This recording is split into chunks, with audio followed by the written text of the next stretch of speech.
In the very first draft, when I described Tim, I described him as too tall and too thin. And many years later, Nicholas Braun is cast as Constable Tim. And I mean, just physically, it was perfect, but also his spirit is so sweet. His innocence. He's like the sheep, actually. He's a police officer who's never had to solve a crime. He lives in a town where there is no crime, and he's scared of crime, and he's not sure he could solve anything ever. He also has to grow up while the sheep are growing up, and Nicholas just was a perfect bit of casting for that. Nicholas Galitzine plays Elliot, and Elliot is sort of the opposite of Tim. Elliot is somebody that is so competent and has been unrecognized for his competence. He's supposed to be like a great reporter, but he's young, he's been overlooked. He's in this town for the silliest of reasons and then gets lucky that there's this case to work on. He has to convince the police officer to try and investigate it as a murder. And I always thought of that character as representing a little bit of my own frustration sometimes when I feel like people are all missing, like, you're all missing it, it's right here, look, look, look. And he had that intelligence in his eyes that you love to see of somebody who's like on it, you know?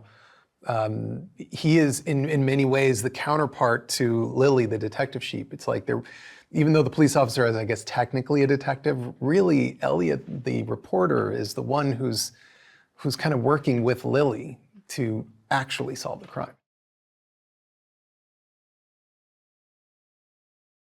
I think about each one of those sheep as fulfilling a kind of function. Each function is an aspect of a larger group. And when you meet lots of characters in a group, you want to feel that individuality coming out of each one of them and stay consistent with it, but that means they need a drive, they need a function, a purpose. Zora is curious. Zora is defined by her curiosity. She needs to know all the time. I have a question, I have a question, I have a question. And Cloud is self-satisfied and quite assured of her own beauty, which I think is actually a lovely thing about sheep because they are beautiful. And each one of these characters had their own thing. And from that essence, I then asked, okay, well, what would they sound like? And what would they think in certain situations? Because each one of them is like paint on a palette. And as the scene goes on, I have a choice.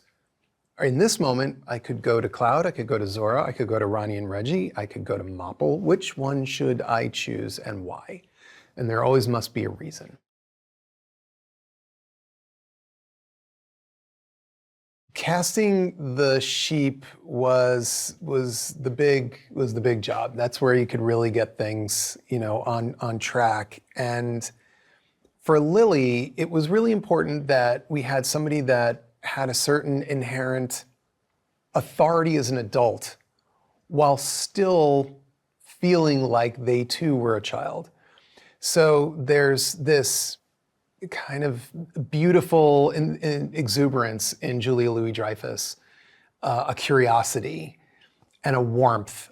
There is also maturity. She is an adult. There's no question about that. And she's incredibly competent and smart. You can feel that she could solve a crime. But also she has just this beautiful ability to acknowledge that when she doesn't know something, and she can be afraid, and she can be sad, and as a child would be. And so it was like finding somebody who is the most adult sheep who could also be the most childlike sheep at the same time, and yet have the intelligence and the drive that a great detective would have. And Julia Louis-Dreyfus is, you know, she's not a legend for nothing. It was magic, just sitting there watching Lily happen. Sebastian, gruff, tough, a loner as far as sheep goes. And yet we have to understand that underneath that is this great, I'll use the term sheepmanity in him. He is a enormously decent sheep. And we needed somebody to embody all of that, who would command tremendous authority over a flock he doesn't spend time with. Bryan Cranston has that ability to be both sides of the coin. He can be tough and he can be authoritative and he can be menacing, and also he can be incredibly decent and caring and loving. And Sebastian is a complicated character. We needed somebody who could do all of that, who would also be able to stop Lily in her tracks, because our understanding of Lily is she's kind of the head sheep. And then here comes this guy who's like, I don't care about that. My hope is that families, or people on their own of any age, walk out feeling a little bit more and thinking a little bit more about the people they love, people that are still here and the people who are gone, and who think and feel a little bit more about how to include people and what the costs of exclusion are. In the end, this story about sheep is probably the most human story I've ever written. And it's for everyone. Everyone. I cannot think of any kind of person that this isn't for. This movie wears its heart on its sleeve. And it is a chance for everyone to put aside all the things that maybe we argue over or disagree about or can't stand about each other, and sit together and enjoy something that we actually all love, which in this case is crime-solving sheep.